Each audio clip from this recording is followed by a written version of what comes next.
Assalamualaikum warahmatullahi wabarakatuh. Di video kali ini, saya akan mengajak kalian semuanya untuk membuat kertas kerja pada konsolidasian. Jadi, jangan kemana-mana.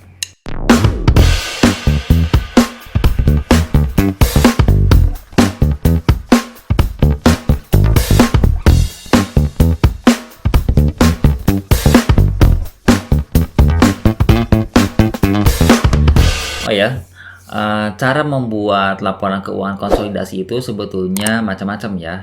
Ada dua metode biasanya yang digunakan oleh akuntansi untuk menyusun laporan keuangan konsolidasi.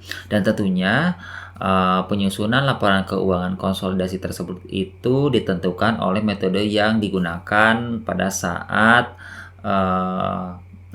penggabungan usaha itu dilakukan. Misalkan ya, pada saat perusahaan kita menguasai perusahaan yang lain yang kita kuasai, maka di situ akan ada metode yang bisa kita gunakan. Nah, yang biasa digunakan itu ada metode cost ataupun metode equity.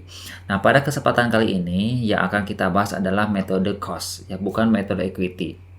Nah, teman-teman semuanya, di antara dua metode tersebut itu tentunya harus kita pahami dulu ya, seperti teorinya kayak gitu ya. Nah, untuk metode equity, dalam hal penguasaan perusahaan yang lain, maka apapun yang terjadi pada perusahaan anak itu akan kita catat gitu terkait dengan kondisi keuangannya. Misal kayak gini lah. Kalau perusahaan yang kita kuasai itu katakanlah itu adalah perusahaan anak. Nah, teman-teman, saya runtut lagi nih kalau ngomongin anak ya.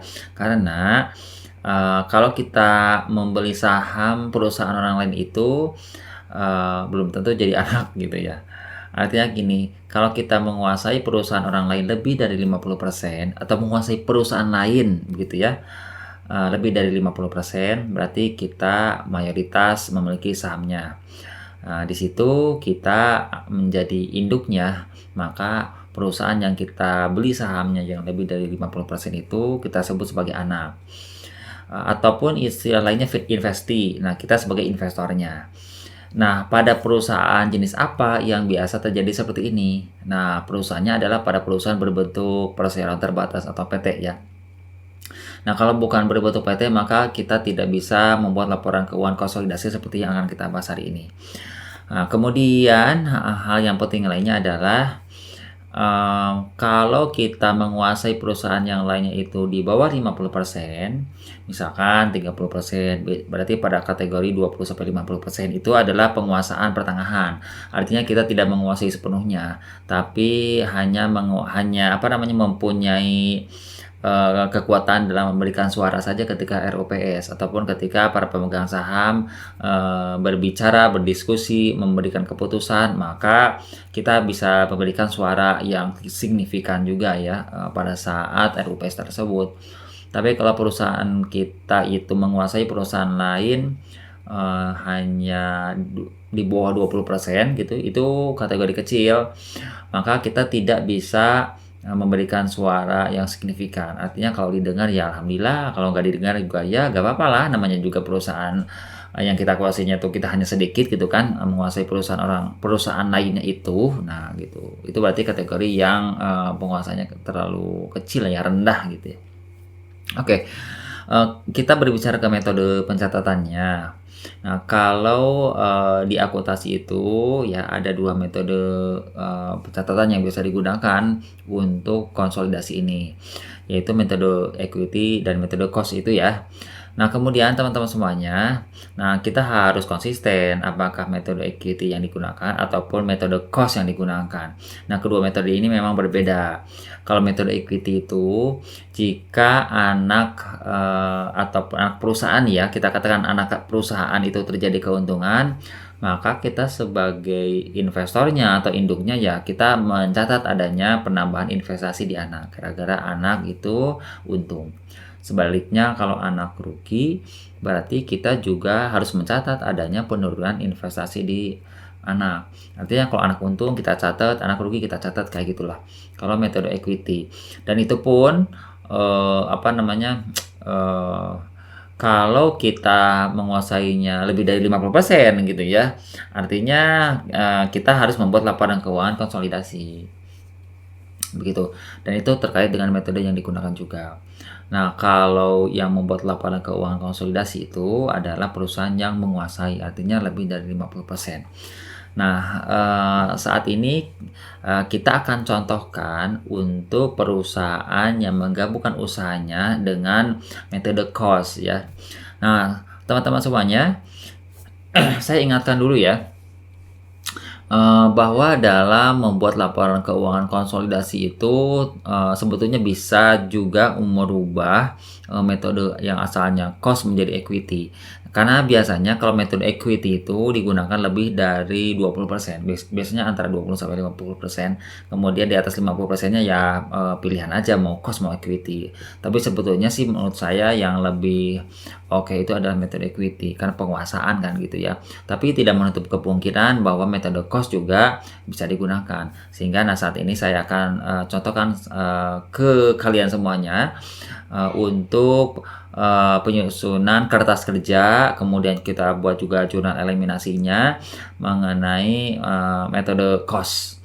Nah, metode cost itu istilah lainnya adalah metode, pembelian ataupun harga perolehan. Nah, gitu ya. Jadi kalian jangan terkecoh dengan berbagai nama yang biasa ada dalam akuntansi, sebetulnya namanya, berbeda tapi isinya ya itu-itu aja, kayak gitu ya. Oke, ini ada kasusnya nih teman-teman semuanya. Saya akan perlihatkan dulu ini kasusnya. Yang sorry ini yang depan. Nah, ini ya.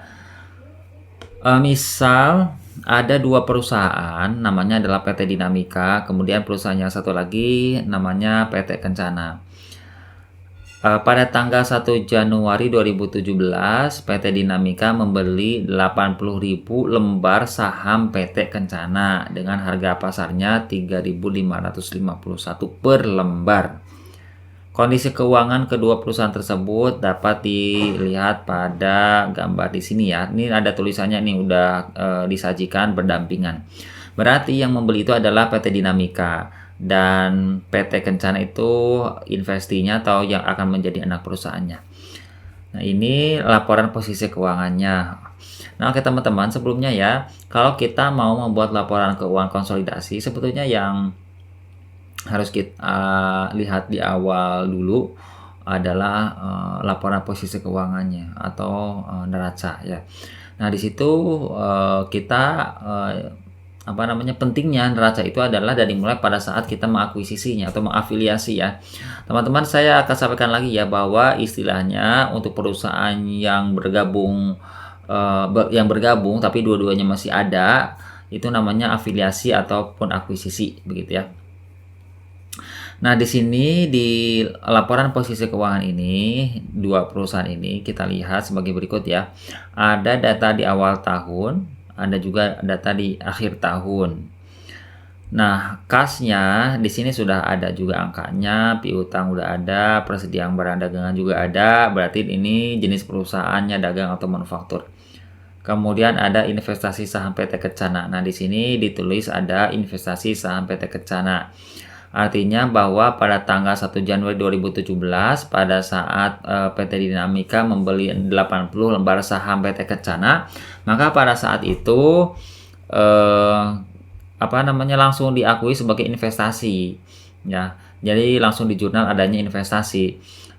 Seperti yang kita ketahui, mudah-mudahan kalian tidak lupa ya bahwa pada saat kita menginvestasikan uang kita di anak, maka jurnalnya adalah investasi pada saham PT siapa gitu ya. Kalau di sini PT Kencana berarti investasinya pada saham PT Kencana sebesar harga perolehannya ataupun sebesar uang yang kita keluarkan dalam rangka berinvestasi di anak. Jadi di sini pun kalau kita hitung 80 lembar ya, 80 lembar kali 3.551 per lembar. Oke, saya akan geser-geser aja. Jadi saya akan coba untuk menjelaskannya di halaman Excel ini saja ya, biar kita bisa memanfaatkan alat untuk hitungnya kayak gitu untuk Excel ini ya. Oke, ini kita lihat aja 80.000 lembar dikali dengan 3.551 sama dengan 284 juta. Nah, karena ini disajikan dalam ribuan, maka kita dibagi aja 1000. Jadi caranya kayak gini ya, dibagi 1000, maka 284, 80. Nah, ini angkanya sebesar ini, 28480. Kalau segede sih bukan kayak gini ya, ukurannya yang gede gitu. Maksudnya sebesar ini gitu ya. Senilai ini ya 284.080. Kita sebutkan ribuan aja ya, biar nggak terlalu besar jutaan kayak gitu ya, karena kita juga udah sepakat nih di soal ini disajikan dalam ribuan rupiah.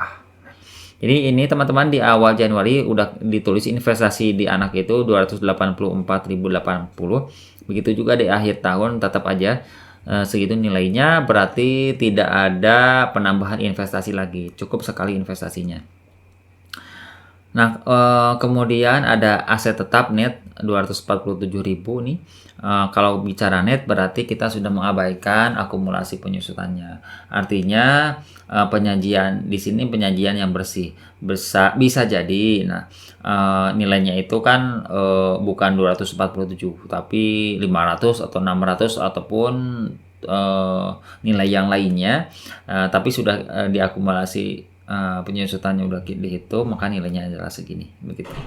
Jadi penyajian di laporan posisi keuangan ini tergantung apakah mau disajikan net seperti ini atau mau disajikan antara bruto dengan akumulasi penyusutannya. Itu silakan saja. Kemudian total asetnya 992.460 ya, dan yang lainnya saya tidak akan menjelaskan ya. Saya hanya menjelaskan percontohan aja lah satu ini ya. Kemudian hutangnya ada, modal sahamnya juga ada. Nah, untuk nominalnya itu adalah 1000 nih teman-teman ya. 1000, kemudian nilainya adalah 400.000 atau 400 juta tadi bilang ya.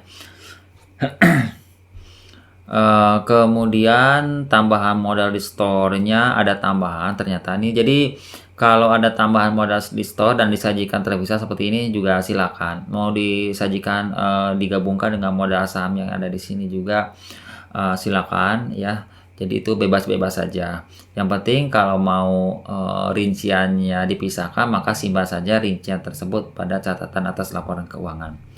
Oke, selanjutnya di sini ada laba ditahan. Berarti ini adalah kumpulan laba dari tahun-tahun sebelumnya. Berarti tahun 2016 ke belakang gitu ya. Dan ini jumlahnya juga udah sama ya. Oke, kemudian kalau di anak tentunya di laporan posisi keuangannya itu tidak ada investasi ya. Jadi investasi saham ini hanya ada pada induk yang membeli anak. Ya, jadi kalau anak nggak ada. Kecuali kalau anak ini dia menguasai perusahaan yang lain, berarti ada juga di sini isinya. Ya, investasi saham pada PT apa gitu. Itu juga boleh seperti itu ya. Oke, tapi di sini hanya 2 perusahaan saja, artinya perusahaan induk PT Dinamika yang menguasai PT Kencana yaitu sebagai perusahaan anak. Oke, selain dari itu kita geser lagi ya, atau kita timpah aja di sini ya. Kita lihat kasusnya itu seperti apa. Nah, kasusnya ini. Kelebihan atas harga perolehan dengan aktiva bersih perusahaan diakui sebagai goodwill dengan umur 20 tahun. Nah, kalau ada kelebihan nilai antara harga pasar dengan nominalnya itu dianggap sebagai goodwill, di mana goodwillnya itu umurnya adalah 20 tahun. Nah, teman-teman, kalian jangan bingung dari mana sih standar untuk membuat umur dari goodwill ini. Nah, itu tidak ada standarnya ya. Jadi itu didiskusikan ataupun dirapatkan dengan jajaran manajemen. Kira-kira berapa umur dari goodwill tersebut. Ya, karena tiap perusahaan juga bisa berbeda ya, tergantung kebijakan dari manajemennya. Karena di situ kita sebagai akuntan itu harus memberikan masukan juga kepada jajaran manajemen untuk menentukan berapa lama umurnya gitu. Nah, ini ada info lainnya ya. Yang pertama, tanggal 30 Juni itu laba semester 1-nya sudah ada 40.800 untuk PT Dinamika dan PT Kecsananya 37.900. Itu semester pertama sudah ada labanya ya kedua perusahaan tersebut. Kemudian akhir tahun tapi tanggal 1 ya, Desembernya tanggal 1 bukan tanggal 31. Nah, tanggal 1 itu ada pengumuman dividen per lembar saham. Ya. Kalau PT Dinamika itu 200, kemudian kalau PT Kencana itu 150, berarti 150 ribu gitu ya, atau 150 rupiah ya, rupiah ya, bukan ribu, jadi hanya 150. Nah, pada saat pengumuman itu saya kasih bocoran ya, kalau metode equity itu akan mengurangi investasinya, begitu ya. Nah, kemudian kalau di metode cost itu nggak dicatat. Nah, kita lihat lagi di tanggal 31 Desember pembayaran dividen per lembar. Nah, kalau ngomongin pembayaran ini berarti di metode cost itu dicatat adanya pendapatan dari dividen. Tidak dicatat pengurangan investasi. Beda kalau metode equity, pasti pada saat penerimaan dividen itu maka akan mengurangi investasinya. Kemudian rugi semester 2 itu adalah 10.000 kalau PT Dinamika, kemudian anaknya PT Kencana itu 12.500. Nah, ini ada dua periode akuntansi semesteran ya, semester 1 dan semester 2. Yang pertama adalah untung, yang keduanya adalah rugi. Nah, ini dua-duanya kompak gitu ya. Ya, ini aja dipermudah aja dalam soal. Nah, kalau terjadi kerugian dan keuntungan itu sebetulnya tidak jadi masalah ya. Masalahnya itu hanya di akhir tahun, laporan keuangannya yang dibuat itu adalah tahunan. Jadi kalau pertamanya sebagai contoh ya, PT Dinamika ini untung 40.800 dan rugi 10.000, berarti saldonya adalah, bukan saldo ya, jumlahnya itu adalah 30,8. Jadi 30.800 labanya. Kemudian hitung dan catat investasi dengan metode cost. Oke, kemudian juga buat jurnal eliminasi dan buat juga neraca lajur atau worksheet atau kertas kerjanya. Begitu ya. Jadi itu kasusnya. Nah, sekarang kita akan kerjakan kasus tersebut. Saya akan tetap buatkan ini pengerjaannya itu di Excel, oke. Nah, yang pertama itu yang harus kita jurnal itu, karena transaksi ini terjadi pada tanggal 1 Januari ya, tadi tuh saya lupa lagi, 1 Januari. Nah, kita simpan di sini aja. Oke, 1 Januari ini beli saham ya, ini saya tulis aja 1 Januari 2017. Jurnalnya adalah ini masih jurnal umum ya teman-teman, ini masih jurnal umum, belum ke jurnal eliminasi karena di sini adalah transaksi pada saat mau mengakuisisi. Berarti ada investasi saham ya, investasi saham di PT Anak atau PT Kencana. Nah gitu. Kemudian di kreditnya adalah kas karena kita mengeluarkan uang.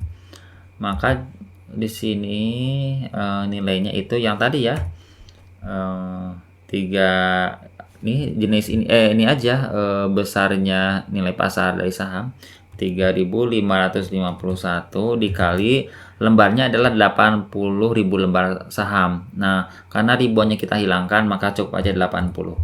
Oke, jadi seperti ini jurnalnya. Oke, kalian kalau terlalu kecil ini saya perbesar. Mudah-mudahan kelihatan ya. Nah, itu jurnal pada saat mengakuisisi perusahaan anak ya. Nah, selain itu kita lihat info yang lainnya nih teman-teman. Ternyata di kasusnya itu ada selama periode tersebut sebelum akhir tahun itu ada pengumuman dividen yaitu 1 Desember. Itu masih dalam periode ya. Jadi ada pengumuman. Nah, kalau kamu pengumuman saya bilang tadi untuk metode cost ini jangan di jurnal. Oke, jadi di jurnal itu kalau metode cost ketika uangnya benar-benar real diterima. Dan ternyata pada 31 Desember itu dividennya itu dibayarkan, begitu ya. Nah, pada saat dividen dibayarkan itu, maka kita akan menjurnal gitu. Beda dengan yang tadi sebelum di dividen dibagikan, maka enggak ya.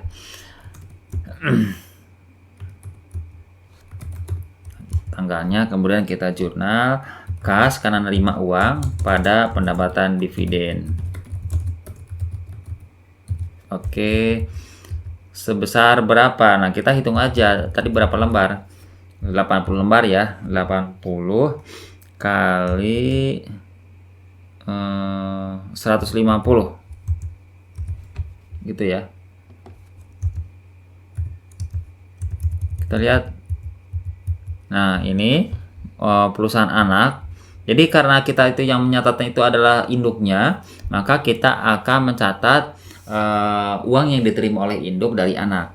Nah, tadi kan kita membelinya 80 lembar, 80.000 atau kita sebut 80 aja ya karena ribuannya kita hilangkan. Dikalikan dengan jumlah dividen per lembarnya dan dividennya itu adalah 150. Maka 150 rupiah dikalikan dengan 80 lembar saham gitu ya. Maka nilainya adalah 12.000. Nah, ini kita jurnal seperti ini. Kas pada pendapatan dividen Rp12.000. Oke, itu berarti jurnal umumnya, jurnal yang ada selama periode 2017. Nah, kemudian kita akan buat jurnal eliminasinya. Nah, banyak sekali yang harus kita eliminasi ya. Oke, ini harus saya perkecil dulu nih. Oke. Jurnal eliminasi ini dibuat di akhir tahun ataupun awal tahun pada saat mau membuat laporan keuangan konsolidasi. Tapi untuk periodenya supaya masih dalam periode berjalan, maka bisa dicatat tanggalnya adalah tanggal 31 Desember 2017 semuanya gitu ya. Nah, kita buat jurnal eliminasinya. Nah, jurnal eliminasi itu yang pertama adalah mengeliminasi modal yang kita beli dari anak ya. Nah, di sini teman-teman semuanya bisa dilihat bahwa di anak itu di awal tahun ada nilainya sahamnya 100.000, ada tambahannya 126.000, terus ada laba ditahannya 104.000 begitu ya. Nah, pada saat inilah maka kita akan beli saham tersebut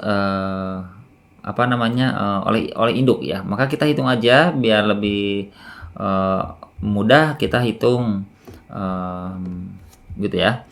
Nah, berarti kalau 1.000 itu nilai nominalnya dan totalnya ini kan sama kalau yang anak ini sebetulnya 100.000 itu berarti 100 juta ya. Nah, 100 juta saya lihat dari jutaannya aja dulu ya. Nah, 1 juta dibagi 1.000.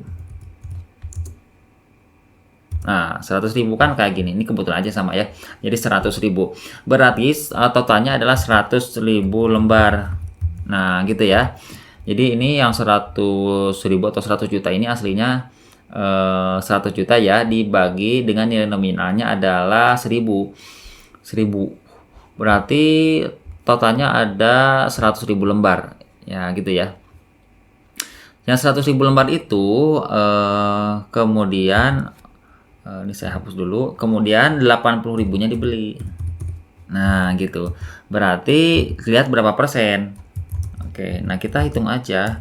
Yang ini 80.000 dibagi 100.000 gitu ya. Kali 100 gitu aja biar kelihatan persennya. Maka 80%. Jadi total saham yang dibeli oleh induknya itu adalah 80%. Yang berarti menguasai ya. Nah, oke teman-teman semuanya, sekarang kita akan hitung berapa sih sebetulnya yang dibeli itu, gitu ya, keseluruhannya dari mana saja gitu ya. Nah, kita lihat ada 3 komponen di sini yang berpengaruh terhadap pembelian ataupun penguasaan saham PT Kencana. Yang pertama adalah modal saham. Nah, modal saham itu tentu kita beli ya. Berikut juga dengan tambahan modal yang di store-nya. Nah, berikut juga dengan laba ditahannya. Jadi memang ketiganya ini berpengaruh pada saat pembelian saham di PT Kencana ya. Kita tulis dulu ya. Ada 126.000, kemudian 100.000, sahamnya 100.000. Ini jajarannya gini ya. Saham 100.000, modal tambahannya 126.000, kemudian terakhir laba ditahannya 114.500 gitu ya. Nah, kita langsung aja hitung 80%-nya gitu juga udah bisa ya. Jadi kayak gini, 80% dikali 100.000 sama dengan 80.000. Kemudian ke bawahnya juga kita hitung aja. Gitu ya. Ini bukan 114, ini 104. Ya. Ini pada saat saham baru nih, yang ini nih. Saham di awal tahun. Yang pada saat baru dibeli. Kalau ini kan akhir tahun ya. Jadi lihatnya di sini. 100, 126, kemudian 104, 100. Jadi ini nilai-nilai yang dibeli dari PT Anak ya. Nah, itu yang akan kita jurnal nih teman-teman. Maka ini kita sembunyikan dulu. Oke. Nah, jurnalnya gimana? Masih ingat ya? Oke. Jurnalnya yang pertama adalah pada saat kita bertujuannya itu adalah untuk menghilangkan modal yang kita beli. Karena ketika kita mau melakukan konsolidasi, kita tidak boleh ada modal anak gitu ya. Jadi tidak boleh ada modal yang kita beli dari anak karena nanti akan double. Jadi kita punya modal, anak juga kita beli dari anak, 80%-nya kita jumlahkan dengan modal kita, itu enggak kayak gitu ya. Jadi kalau mau dikonsolidasi itu harus hilang. Oke, kita buatkan jurnalnya adalah modal saham PT Kencana itu. Nah, di kreditnya adalah investasi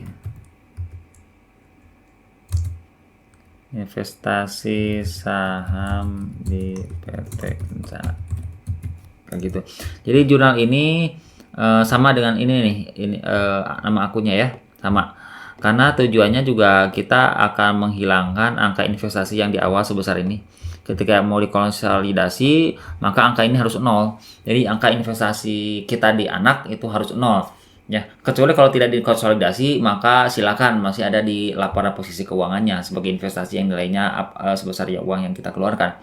Tapi kalau mau dikonsolidasi, mau digabungkan, maka nilai tersebut harus hilang. Jadi kuncinya gitu. Ini nilainya adalah sebesar 80.000 ini. Gitu ya.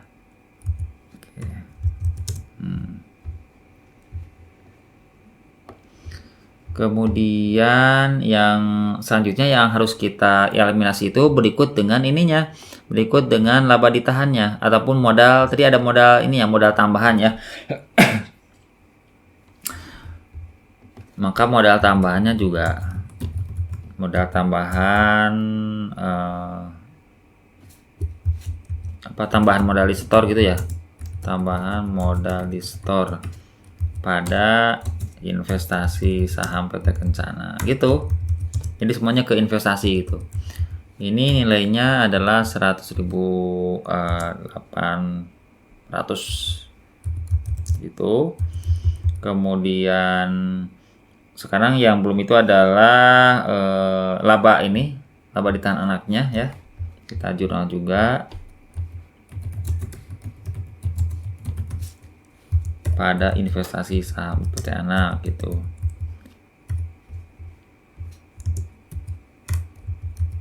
Oke, nah itu pertama bicara mengenai investasi yang kita lakukan di awal. Sekarang kita tutup semuanya biar jadi nol. Oke. Nah yang selanjutnya, eh jika ada goodwill, maka goodwill itu usianya 20 tahun gitu ya.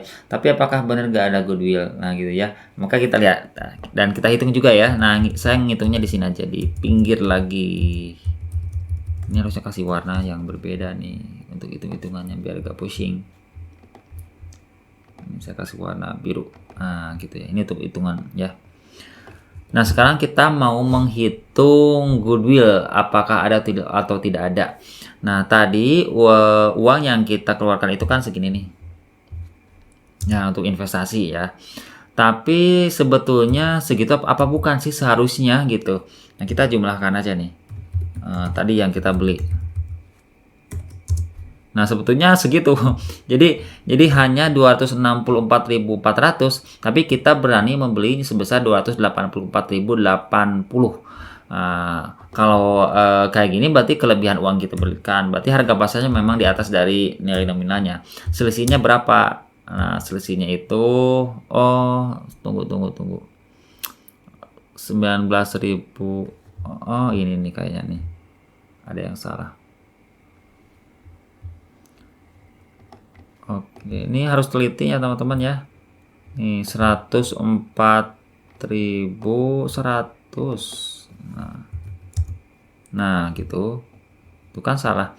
Jadi ini saya memang karena kurang teliti ya. Tapi saya tidak mau mengubah-ubah, mengedit video ini biar ini aja, biar natural aja kelihatannya. Jadi kalau ada kesalahan maka kalian bisa mengoreksi juga gitu untuk bahan pembelajaran pada saat mengoreksi angka-angka gitu. Nah, ada goodwill sebetulnya ya 20.000. Nah, yang goodwill juga itu kita harus dibuatkan zona eliminasi ya. Maka zona eliminasinya itu adalah goodwill di debitnya. Nah, di kreditnya adalah masih investasinya karena memang sumbernya itu dari uang investasi, maka kita nolkan semuanya. Yaitu 20.000 gitu. Nah, ini kalian kalau dijumlahkan ya, ini pasti nilainya sama dengan investasi di atas kayak gitu. Oke. Nah, selanjutnya yang kita eliminasi itu adalah dividennya. Ya. Tadi kan kita menerima dividen nih, ini. Nah, dividen ini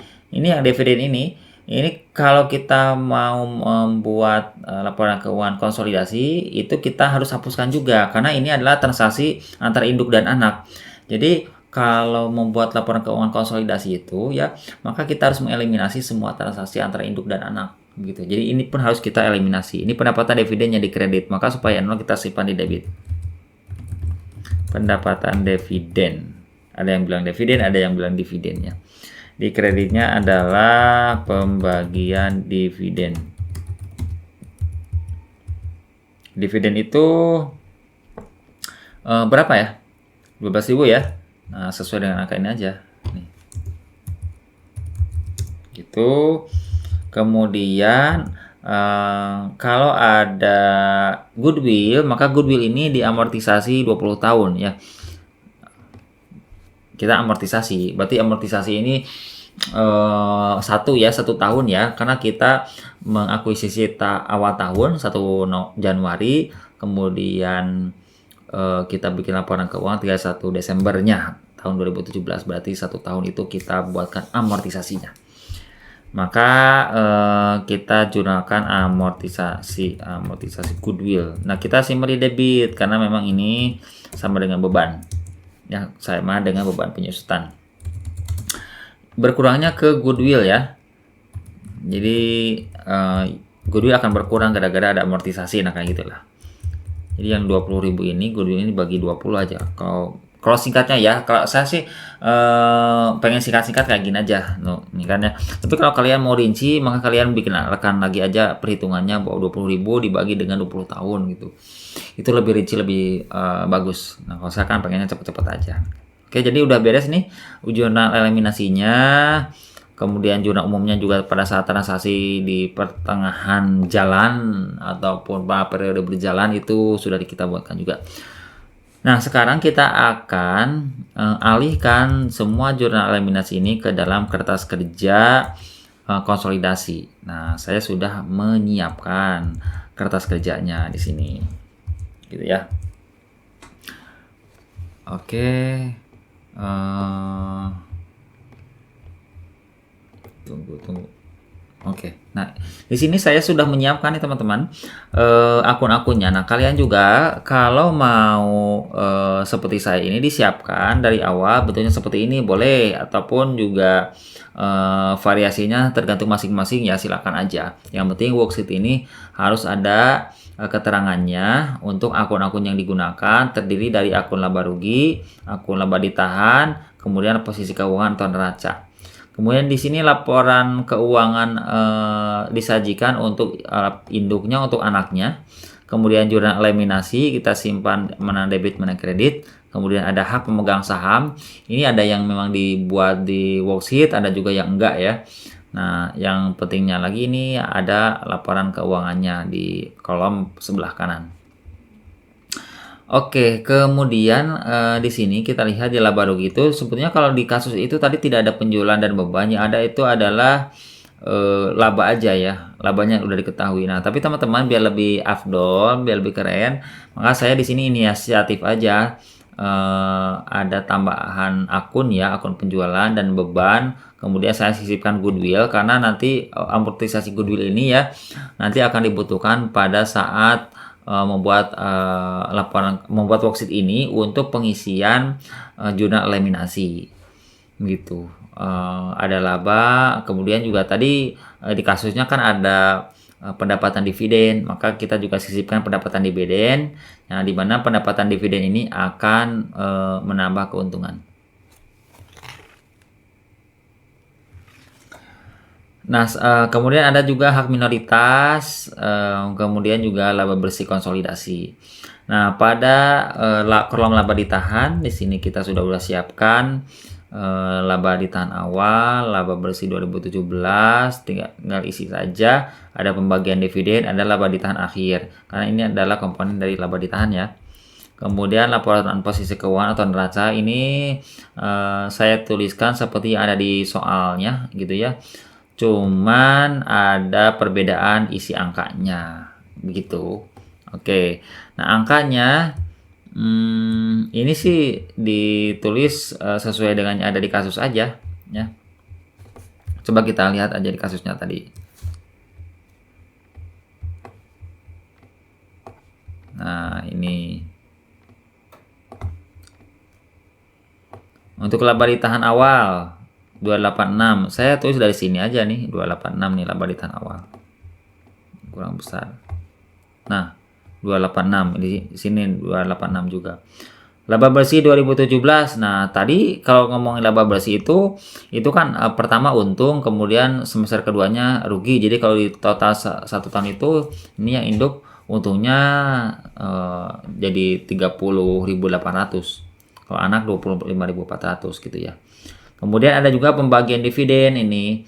Pembagian dividen ya kita hitung dari yang tadi aja ya, bahwa anak itu dikuasai oleh induk sebesar ataupun sebanyak 80.000 lembar saham, dan satunya itu adalah 1.000 ya, selembarnya itu nominalnya adalah 1.000. Nah, kemudian kalau berbicaranya adalah dividen ini, nah dividen ini kan kita bisa lihat dari angkanya,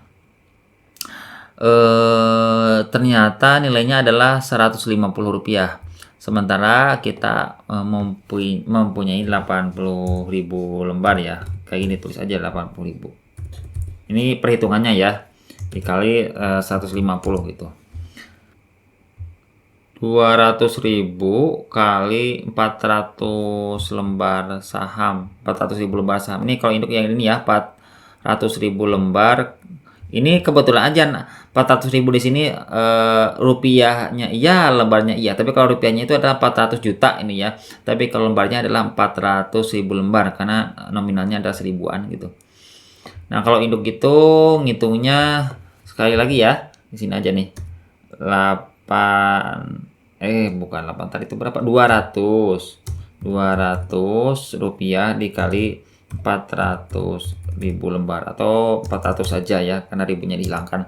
Jadi 80.000. Ini untuk yang induk. Untuk yang anak berarti 150 dikali, kalau totalnya 100 ya, sorry, totalnya 100 gitu. Nah, jadi 15.000 ini totalnya ya, saya lupa lagi ini totalnya. Jadi total yang dikeluarkan itu adalah 150 rupiah ini kali 100 atau 100.000 lembar saham gitu ya.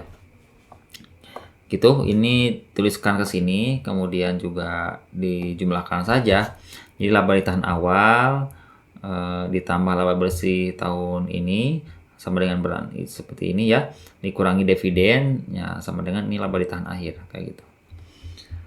Kemudian ini laporan posisi keuangannya kita tuliskan awalnya sih sama dengan yang ada pada neraca di soal. Nih saya sajikan kembali nih.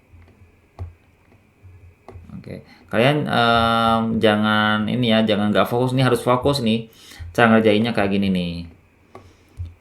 Ini kasnya itu kan asalnya 17.400 ya. Kemudian juga piutang dagangnya seperti ini 126.000. Ini dicatat semua ke sini ya. Pokoknya semuanya dicatat lagi ke sini kayak gitu. Harus balance gitu ya.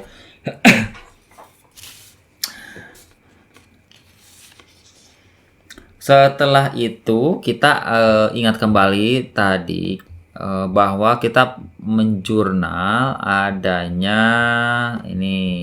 adanya pendapatan dividen pada saat 31 Desember. Jadi kita nerima kas. Jadi kasnya kita tambahkan 12.000.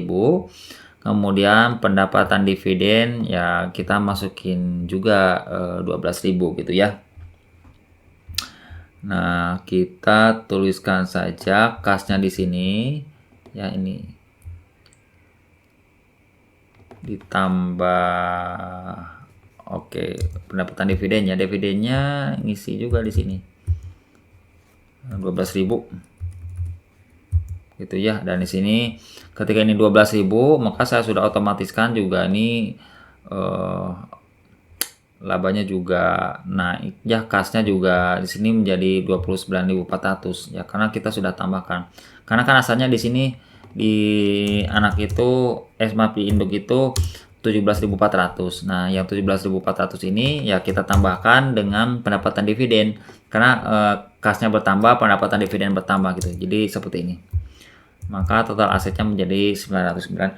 Nah, sementara di sini ini masih 807 ya, karena hanya masih laba ditahan yang awal, padahal sekarang udah berbeda lagi, maka jadi kayak gini laba ditahannya.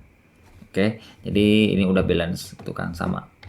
Oke, jadi di akhir tahun sudah sama neracanya 909.820, tetapi udah berbeda dengan neraca yang awal tadi yang di soal ini ya, karena sudah ada tambahan dari pendapatan dividen gitu.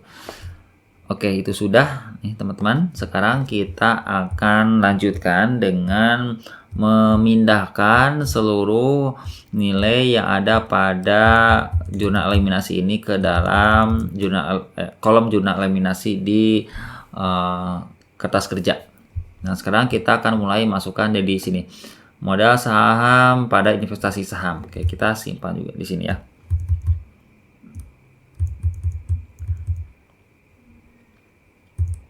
Nah, di sini modal saham di debit tadi ya. Oke, jadi kita pindah kayak gini aja terus. Nah, di sini pada investasi saham ya. Ini sih pada investasi saham. Oke, 80.000 di debit. Nah, kreditnya ini di sini investasi saham nih. Kayak gini jurnalnya. Oke. Jurnalnya dimasukin ke sini. Yang selanjutnya kita berurutan saja biar mudah. Nah, ini tambahan modal di store pada investasi 100.800. Nah, di bawahnya ya. Nah, gitu. Oke, pada investasi. Maka di sini tambahkan lagi. Kita tambahkan. Oke, gitu. Terus selanjutnya laba ditahan anaknya pada investasi lagi. Nah, laba ditahannya laba ditahan ini nih. Nah, ini 83. Oke, pada investasi lagi.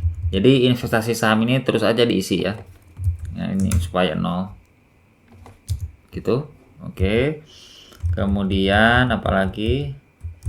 Goodwill pada investasi saham. Jadi goodwillnya juga sama.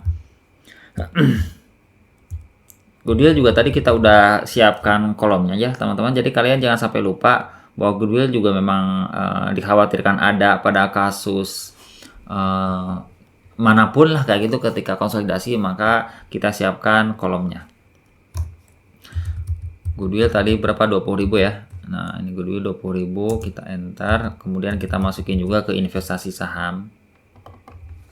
Kita tambahkan lagi. Oke, sudah. Terus apalagi? Nah, pendapatan dividen pada pembagian dividen 12.000. Pendapatan dividen ini ada pada pembagian dividen di kreditnya. Nah, ini pembagian dividen. Oke, udah. Kemudian ada lagi ya, terakhir ya. Nih, amortisasi goodwill pada goodwill. Amortisasi adanya di laba rugi. Nah, ini ada di atas. 1.000 amortisasi goodwill pada goodwill. Goodwill itu adanya di posisi keuangan di bawah. Nah, ini sini. Nah, oke, seperti ini. Kalau sudah kita buatkan, maka ini saya harus agak diperkecil sebetulnya ya biar kelihatan keseluruhan. Oke, kalau sudah berarti kita tinggal pindahkan saja ya. Nah, laporan keuangannya pertama penjualan ini. Nah, kita jumlahkan aja ini. Itu jumlahkan gitu ya. Kemudian ini juga sama dijumlahkan. Yes, gitu ya. Kemudian juga sekarang ada amortisasi. Kemudian bapaknya juga ini bisa jumlahkan ke pinggir, bisa juga ke atas juga nilainya itu maaf, jangan dijumlahkan kayak gitu. Nah, ini harus dari sini. Karena ini 150 itu penjualan dikurangi dengan beban-beban dikurangi dengan amortisasi goodwill. Oke, jadi 55.200. Kemudian pendapatan dividennya nih udah ada tapi dieliminasi lagi, dikurangi lagi ya. Jadinya 0. Kemudian laba bersihnya juga ini 55.200 juga dikurangi ini 0, jadi tetap aja nilainya segitu. Oke, kemudian ini 0, laba bersih konsolidasi juga 0. Oke, gitu. Kemudian laba ditahan, ini laba ditahan ini kita jumlahkan dan dikurangi dengan eliminasi ya, gitu 307.640. kemudian karena kita kan menguasai anak yang 104 nilainya.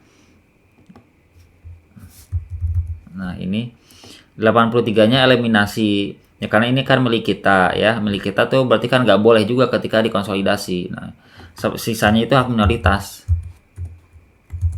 gitu ya. Jadi ada nih 20.820 ini minoritas. Jadi kita simpan pada hak pemegang saham. Ini maksudnya hak pemegang saham minoritas gitu ya. Jadi untuk anaknya. Sebetulnya kalau dari yang 104.100 itu milik induk 83, milik anak 20 kayak gitu ya. Jadi kita sajikan juga untuk membantu anak untuk melihatkan infonya gitu. Nah, kemudian laba bersih 2017 itu kita sudah ada nih di atas, kita isikan sini ya. Kemudian itu kan untuk konsolidasi. Ada juga hak anak nih. Hak anak kita sajikan di sini 25.400 itu kali 20%. Ya, kali 20%-nya itu hak anak 5.080. Kemudian di sini kita jumlahkan ya, laba ditahan awal ditambah laba bersih tahun ini jadi 362. Kemudian pembagian dividen. Nah, ini pembagian dividen juga ya untuk induk, kemudian ditambah lagi untuk yang anak. Nah, dikurangi juga yang ini eliminasi karena nggak boleh penerimaan gitu ya. Oke, jadi 83. Kemudian kalau sudah ini kita tulis juga untuk hak minoritasnya dari yang 129 ini 20%-nya ya, hak minoritas. Kemudian juga ini kita tulis juga dari yang 15.000 itu hak minoritasnya itu adalah 3.000 ya, karena 12.000 ini milik induknya ya. Nah, sekarang laba ditahan akhirnya adalah 362 dikurangi 83 karena dividen berarti mengurangi ya. Jadi totalnya adalah atau saldonya 279.840. Ini untuk laba ditahan. Nah, sekarang kita beralih ke laporan posisi keuangan atau neraca. Ini juga sama, kita jumlah-jumlahkan aja. Kas ditambah kas gitu ya. Kemudian yang bawahnya juga kita tambahkan, persediaan juga bawahnya kita tambahkan kayak gitu ya. Nah, investasi ini asalnya ada ya, kan tidak kita eliminasi ya.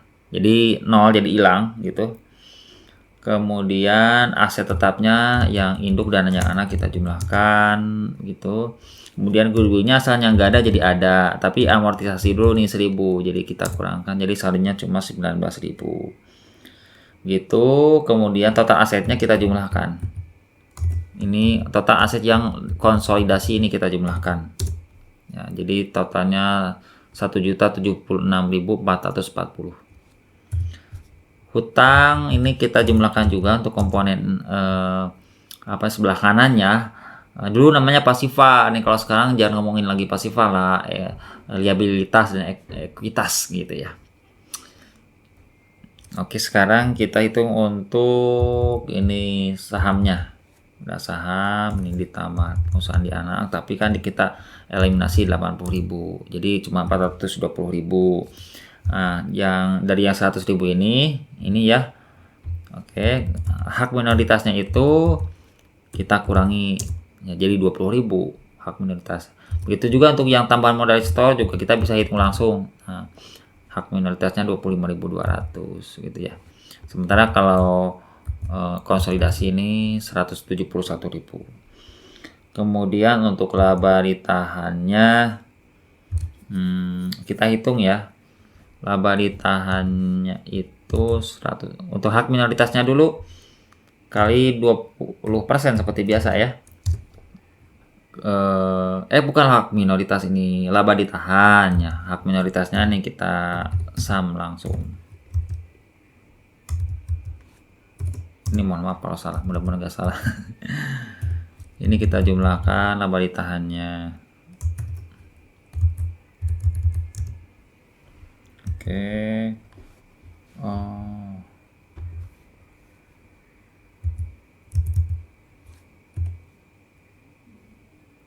Laba ditahannya itu udah ada, lupa. Laba ditahan itu udah ada tadi di atas.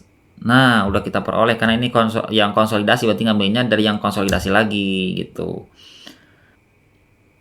Hak minoritas ini ada. Terus kita sum. Bukan ini. Laba ditahan enggak. Oke, sorry. Nah, gini nih. Jadi total liabilitas dan ekuitas ini kurang nih 1.076.440. Jadi udah sama dengan yang di atas yang di sini gitu ya. Nah, oke, sekarang nih Saya bingung nih mau mau memperlihatkan semuanya berarti harus diperkecil kayak gini, atas ke bawah. Masih belum kelihatan juga ya. Dikecilin lagi, malah tambah kekecilan ya. Ini saya singkirkan dulu. Nah, ini saya singkirkan dulu. Nah, gitu teman-teman. Jadi ini adalah worksheet laporan konsolidasi untuk metode cost ya, bukan metode ekuitas tapi metode cost. Kalau metode ekuitas beda lagi. Ya, cuman saya belum menyiapkan videonya. Nah, jadi untuk saat ini hanya metode cost yang kita bahas gitu ya. Nah, dari sini teman-teman kalian tinggal pindahin aja ke laporan keuangannya ya. Di laba rugi sudah ada, ini kita tinggal pindah-pindahin. Laporan laba ditahan juga sudah ada. Kemudian laporan posisi keuangan juga sudah ada. Nah, tapi untuk bagaimana menjelaskan mengenai laporan keuangan konsolidasinya itu saya belum membuat videonya juga. Harus ada video khusus karena materinya juga cukup panjang, harus ada yang dibahas dulu biar kita tidak salah kaprah. Jadi kayak gitu infonya mengenai penyusunan kertas kerja laporan keuangan konsolidasian. Mudah-mudahan bisa bermanfaat ya. Mudah-mudahan juga kalian tidak cepat puas. Silakan lagi gali lagi informasi mengenai laporan keuangan konsolidasi dengan metode cost ataupun dengan metode equity. Oke, saya kira sekian latihan kasus ini. Kita ketemu lagi di video yang lainnya. Terima kasih. Assalamualaikum warahmatullahi wabarakatuh.